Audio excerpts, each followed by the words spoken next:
Indiana de George Sand. Notice. J'ai écrit Indiana durant l'automne 1831. C'est mon premier roman. Je l'ai fait sans aucun plan, sans aucune théorie d'art ou de philosophie dans l'esprit.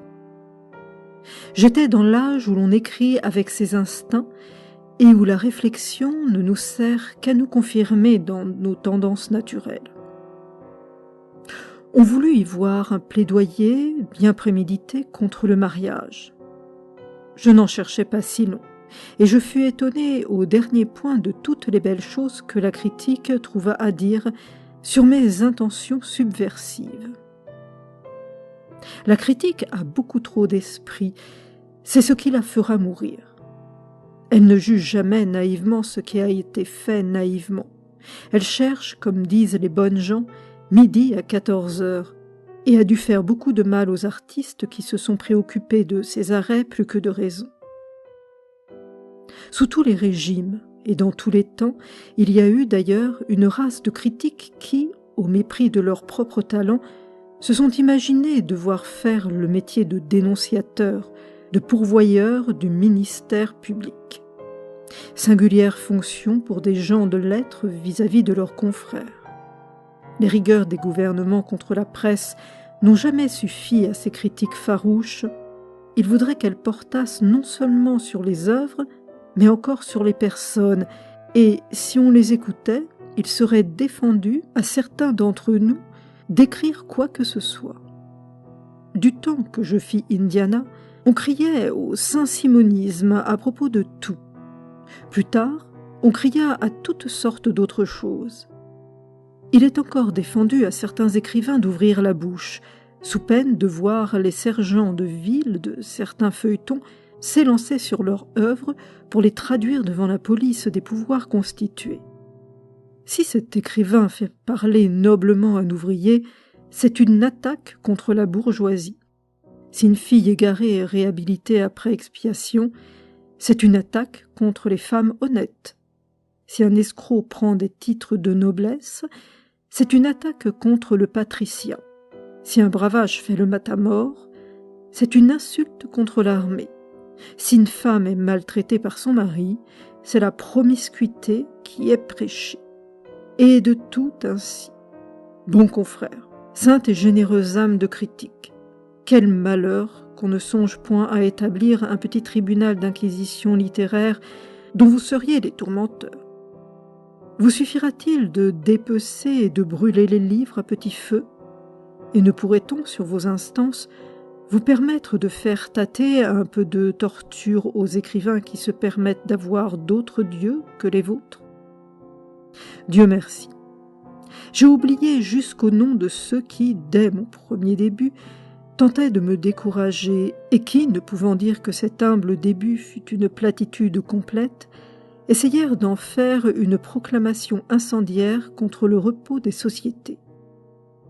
Je ne m'attendais pas à tant d'honneur, et je pense que je dois à ces critiques le remerciement que le lièvre adressa aux grenouilles, en s'imaginant, à leur terreur, qu'il avait droit de se croire un foudre de guerre. George Sand, mai 1852. Préface de l'édition de 1832. Si quelques pages de ce livre encouraient le grave reproche de tendance vers des croyances nouvelles, si les juges rigides trouvaient leur allure imprudente et dangereuse, il faudrait répondre à la critique qu'elle fait beaucoup trop d'honneur à une œuvre sans importance. Que, pour se prendre aux grandes questions de l'ordre social, il faut se sentir une grande force d'âme ou s'attribuer un grand talent, et que tant de présomption n'entre point dans la donnée d'un récit fort simple où l'écrivain n'a presque rien créé. Si, dans le cours de sa tâche, il lui est arrivé d'exprimer des plaintes arrachées à ces personnages par le malaise social dont ils sont atteints, s'il n'a pas craint de répéter leurs aspirations vers une existence meilleure, qu'on s'en prenne à la société pour ses inégalités, à la destinée pour ses caprices. L'écrivain n'est qu'un miroir qui les reflète, une machine qui les décalque, et qui n'a rien à se faire pardonner si ses empreintes sont exactes, si son reflet est fidèle. Considérez ensuite que le narrateur n'a pas pris pour texte ou pour devise quelques cris de souffrance et de colère éparses dans le drame d'une vie humaine. Il n'a point la prétention de cacher un enseignement grave sous la forme d'un conte. Il ne vient pas donner son coup de main à l'édifice qu'un douteux avenir nous prépare, son coup de pied à celui du passé qui s'écroule. Il sait trop que nous vivons dans un temps de ruine morale où la raison humaine a besoin de rideaux pour atténuer le trop grand jour qui l'éblouit.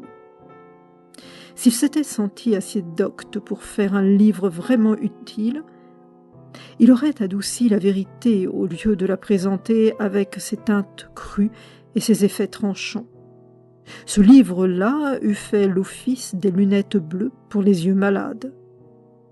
Il ne renonce point à remplir quelque jour cette tâche honnête et généreuse, mais, jeune qu'il est aujourd'hui, il nous raconte ce qu'il a vu, sans oser prendre ses conclusions sur ce grand procès entre l'avenir et le passé que peut-être nul homme de la génération présente n'est bien compétent pour juger. Trop consciencieux pour vous dissimuler ses doutes, mais trop timide pour les ériger en certitude, il se fie à vos réflexions et s'abstient de porter dans la trame de son récit des idées préconçues, des jugements tout faits. Il remplit son métier de conteur avec ponctualité. Il vous dira tout, même ce qui est fâcheusement vrai. Mais si vous l'affubliez de la robe du philosophe, vous le verriez bien confus, lui, simple diseur, chargé de vous amuser et non de vous instruire. Fût-il plus mûr et plus habile, il n'oserait pas encore porter la main sur les grandes plaies de la civilisation agonisante. Il faut être si sûr de pouvoir les guérir quand on se risque à les sonder. Il aimerait mieux essayer de vous arracher à d'anciennes croyances anéanties, à de vieilles dévotions perdues, plutôt que d'employer son talent, s'il en avait, à foudroyer les autels renversés. Il sait pourtant que, par l'esprit de charité qui court, une conscience timorée est méprisée, comme une réserve hypocrite dans les opinions, de même que, dans les arts, une allure timide est raillée comme un maintien ridicule. Mais il sait aussi qu'à défendre les causes perdues, il a honneur, sinon profit. Pour qui se méprendrait sur l'esprit de ce livre, une semblable profession de foi jurerait comme un anachronisme. Le narrateur espère qu'après avoir écouté son conte jusqu'au bout, peu d'auditeurs nieront la moralité qui ressort des faits et qui triomphe là, comme toutes les choses humaines. Il lui a semblé, en l'achevant, que sa conscience était nette. Il s'est flatté, enfin, d'avoir raconté sans trop d'humeur les misères sociales, sans trop de passion les passions humaines. Il a mis la sourdine sur ses cordes quand elle résonnait trop haut. Il a tâché d'étouffer certaines notes de l'âme qui doivent rester muettes, certaines voix du cœur qu'on n'éveille pas sans danger. Peut-être lui rendez-vous justice si vous concevez qu'il vous a montré bien misérable l'être qui veut s'affranchir de son frein légitime, bien désolé le cœur qui se révolte contre les arrêts de sa destinée. S'il n'a pas donné le plus beau rôle possible à tel de ces personnages qui représentent la loi, s'il a montré moins riant encore tel autre qui représente l'opinion, vous en verrez un troisième qui représente l'illusion et qui déjoue cruellement les vaines espérances, les folles entreprises de la passion. Vous verrez enfin que, s'il n'a pas effeuillé des roses sur le sol où la loi parque nos volontés comme des appétits de moutons, il a jeté des orties sur les chemins qui nous en éloignent. Voilà, ce me semble, de quoi garantir suffisamment ce livre du reproche d'immoralité. Mais si vous voulez absolument qu'un roman finisse comme un conte de Marmontel, vous me reprocherez peut-être les dernières pages. Vous trouverez mauvais que je n'ai pas jeté dans la misère et l'abondant l'être qui, pendant 2 volumes, a transgressé les lois humaines. Ici, l'auteur vous répondra qu'avant d'être moral, il a voulu être vrai.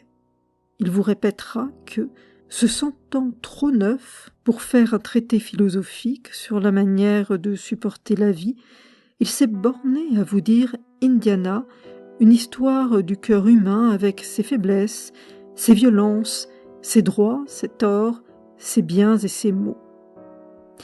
Indiana, si vous voulez absolument expliquer tout ce livre, c'est un type. C'est la femme, l'être faible chargé de représenter les passions comprimées ou, si vous l'aimez mieux, supprimées par les lois. C'est la volonté aux prises avec la nécessité. C'est l'amour heurtant son front aveugle à tous les obstacles de la civilisation. Mais le serpent use et brise ses dents à vouloir ronger une lime. Les forces de l'âme s'épuisent à vouloir lutter contre le positif de la vie. Voilà ce que vous pourrez conclure de cette anecdote, et c'est dans ce sens qu'elle fut racontée à celui qui vous la transmet. Malgré ces protestations, le narrateur s'attend à des reproches. Quelques âmes probes, quelques consciences d'honnêtes gens, s'alarmeront peut-être de voir la vertu si rude, la raison si triste, l'opinion si injuste. Ils s'en effraient, car ce qu'un écrivain doit craindre le plus au monde, c'est d'aliéner à ses productions la confiance des hommes de bien, c'est d'éveiller des sympathies funestes dans les âmes aigries, c'est d'envenimer les plaies déjà trop cuisantes que le joug social imprime sur des fronts impatients et rebelles. Le succès qui s'étaye sur un appel coupable aux passions d'une époque est le plus facile à conquérir, le moins honorable à tenter. L'historien d'Indiana se défend d'y avoir songé. S'il croyait avoir atteint ce résultat, il anéantirait son livre, utile pour lui le naïf amour paternel qui emmaillote les productions rachitiques de ses jours d'avortement littéraire.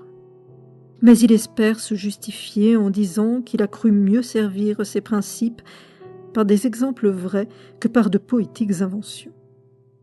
Avec le caractère de triste franchise qui l'enveloppe, il pense que son récit pourra faire impression sur des cerveaux ardents et jeunes. Ils se méfieront difficilement d'un historien qui passe brutalement au milieu des faits, coudoyant à droite et à gauche, sans plus d'égard pour un camp que pour l'autre. Rendre une cause odieuse ou ridicule, c'est la persécuter et non pas la combattre. Peut-être que tout l'art du conteur consiste à intéresser à leur propre histoire les coupables qu'il veut ramener, les malheureux qu'il veut guérir. Ce serait donner trop d'importance à un ouvrage destiné sans doute à faire peu de bruit que de vouloir écarter de lui toute accusation. Aussi, l'auteur s'abandonne tout entier à la critique. Un seul grief lui semble trop grave pour qu'il l'accepte, c'est celui d'avoir voulu faire un livre dangereux. Il aimerait mieux rester à jamais médiocre que d'élever sa réputation sur une conscience ruinée. Il ajoutera donc encore un mot pour repousser le blâme qu'il redoute le plus. Raymond, direz-vous, c'est la société, l'égoïsme, c'est la morale, c'est la raison. Raymond, répondra l'auteur, c'est la fausse raison, la fausse morale par qui la société est gouvernée. C'est l'homme d'honneur, comme l'entend le monde, parce que le monde n'examine pas d'assez près pour tout voir. L'homme de bien, vous l'avez à côté de Raymond. Et vous ne direz pas qu'il est ennemi de l'ordre, car il immole son bonheur. Il fait abnégation de lui-même devant toutes les questions d'ordre social. Ensuite, vous direz que l'on ne vous a pas montré la vertu récompensée d'une façon assez éclatante. Hélas, on vous répondra que le triomphe de la vertu ne se voit plus qu'au théâtre du boulevard. L'auteur vous dira qu'il ne s'est pas engagé à vous montrer la société vertueuse, mais nécessaire, et que l'honneur est devenu difficile comme l'héroïsme dans ces jours de décadence morale. Pensez-vous que cette vérité dégoûte les grandes âmes de l'honneur ? Je pense tout le contraire. Préface de l'édition de 1842. Si je laissais réimprimer les pages qu'on vient de lire, Ce n'est pas qu'elle résume d'une manière claire et complète la croyance à laquelle je suis arrivé aujourd'hui relativement aux droits de la société sur les individus. C'est seulement parce que je regarde les opinions librement émises dans le passé comme quelque chose de sacré que nous ne devons ni reprendre, ni atténuer, ni essayer d'interpréter à notre guise. Mais aujourd'hui, qu'après avoir marché dans la vie, j'ai vu l'horizon s'élargir autour de moi, je crois devoir dire au lecteur ce que je pense de mon œuvre. Lorsque j'écrivis le roman d'Indiana, j'étais jeune. J'obéissais à des sentiments pleins de force et de sincérité qui débordèrent de là dans une série de romans basés à peu près tous sur la même donnée. Le rapport mal établi entre les sexes par le fait de la société. Ces romans furent tous plus ou moins incriminés par la critique comme portant d'imprudentes atteintes à l'institution du mariage. Indiana, malgré le peu d'ampleur des aperçus et la naïveté des incertitudes, n'échappa point à cette indignation de plusieurs esprits soi-disant sérieux que j'étais fort disposé alors à croire sur parole et à écouter docilement. Mais, quoique ma raison fût à peine suffisamment développée pour écrire sur un sujet aussi sérieux, je n'étais pas assez enfant pour ne pas juger à mon tour la pensée de ceux qui jugeaient la mienne. Quelque simple que soit un accusé, quelque habile que soit un magistrat, cet accusé a bien assez de sa conscience pour savoir si la sentence de ce magistrat est équitable ou perverse, sage ou absurde. Certains journalistes, qui s'érigent de nos jours en représentants et en gardiens de la morale publique, je ne sais pas en vertu de quelle mission, puisque je ne sais pas au nom de quelle foi, se prononcèrent avec rigueur contre les tendances de mon pauvre comte, et lui donnèrent, en le présentant comme un plaidoyer contre l'ordre social, une importance et une sorte de retentissement auquel il ne serait point arrivé sans cela.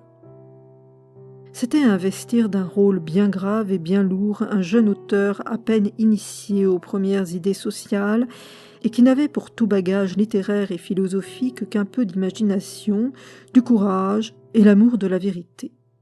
Sensible aux reproches et presque reconnaissant des leçons qu'on voulait bien lui donner, il examina les réquisitoires qui traduisaient devant l'opinion publique la moralité de ses pensées et, grâce à cet examen, où il ne porta aucun orgueil, il a peu à peu acquis des convictions qui n'étaient encore que des sentiments au début de sa carrière et qui sont aujourd'hui des principes.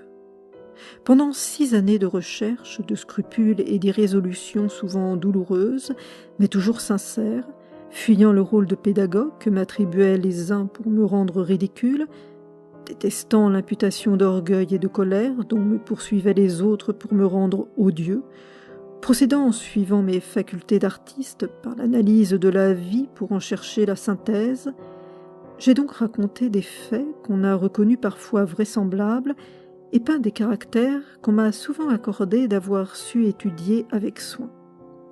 Je me suis borné à ce travail, cherchant à établir ma propre conviction, bien plutôt qu'à ébranler celle des autres, et me disant que, si je me trompais, la société saurait bien faire entendre des voix puissantes pour renverser mes arguments et réparer par de sages réponses le mal qu'auraient pu faire mes imprudentes questions. Des voix nombreuses se sont élevées, en effet, pour mettre le public en garde contre l'écrivain dangereux. Mais quant à de sages réponses, le public et l'auteur attendent encore.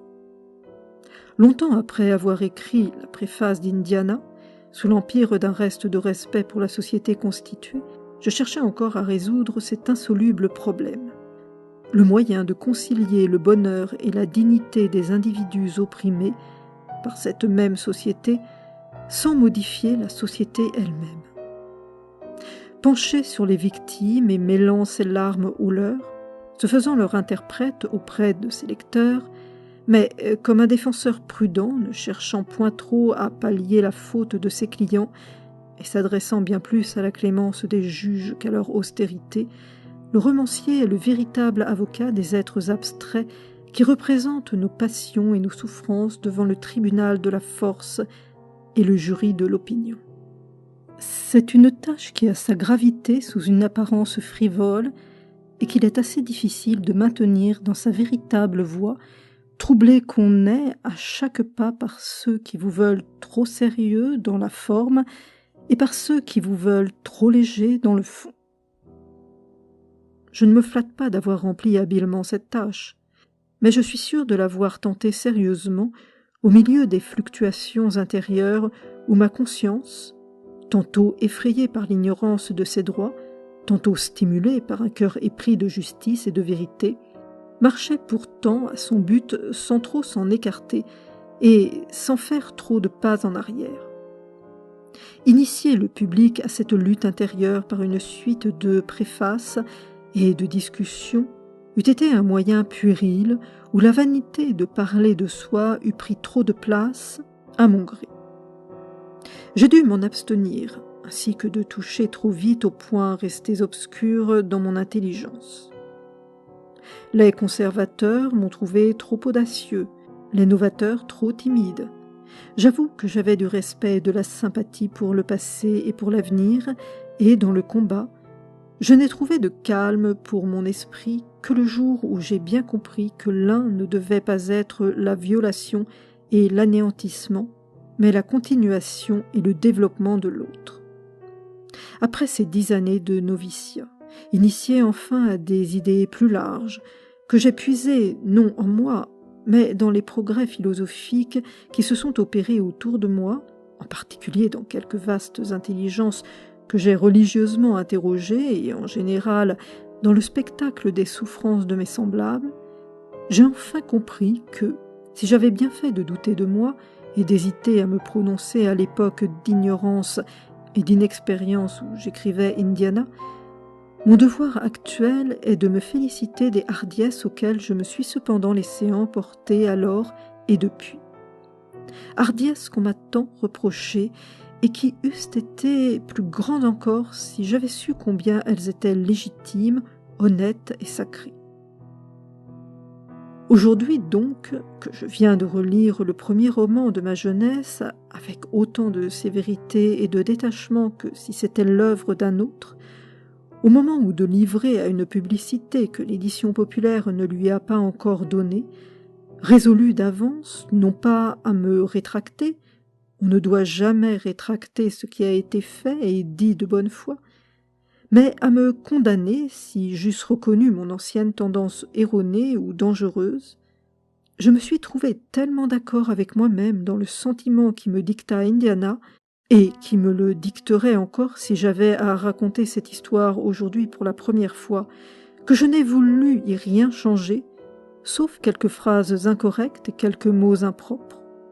Sans doute, il en reste encore beaucoup, et le mérite littéraire de mes écrits, je le soumets entièrement aux leçons de la critique.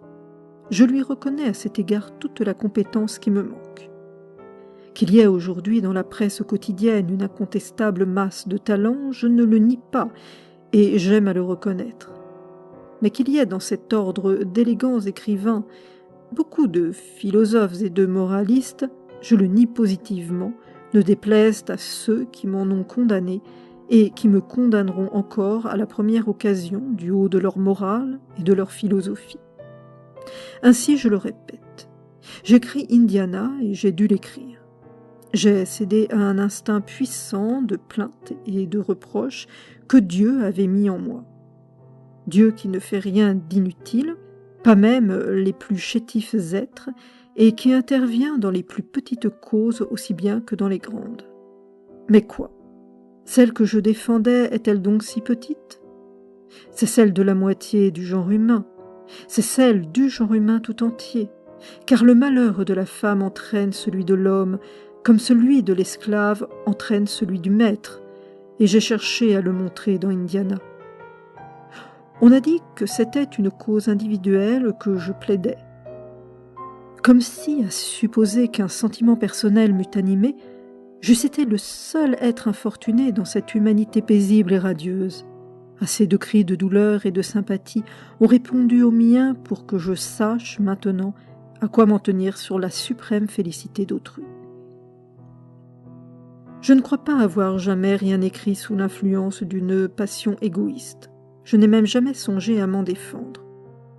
Ceux qui m'ont lu sans prévention comprennent que j'ai écrit Indiana avec le sentiment non raisonné, il est vrai, mais profond et légitime, de l'injustice et de la barbarie des lois qui régissent encore l'existence de la femme dans le mariage, dans la famille et dans la société. Je n'avais point à faire un traité de jurisprudence, mais à guerroyer contre l'opinion, car c'est elle qui attarde ou prépare les améliorations sociales. La guerre sera longue et rude, mais je ne suis ni le premier ni le seul, ni le dernier champion d'une si belle cause, et je la défendrai tant qu'il me restera un souffle de vie. Ce sentiment qui m'animait au commencement, je l'ai donc raisonné et développé à mesure qu'on l'a combattu et blâmé en moi. Des critiques injustes ou malveillantes m'en ont appris plus long que ne m'en eût fait découvrir le calme de l'impunité.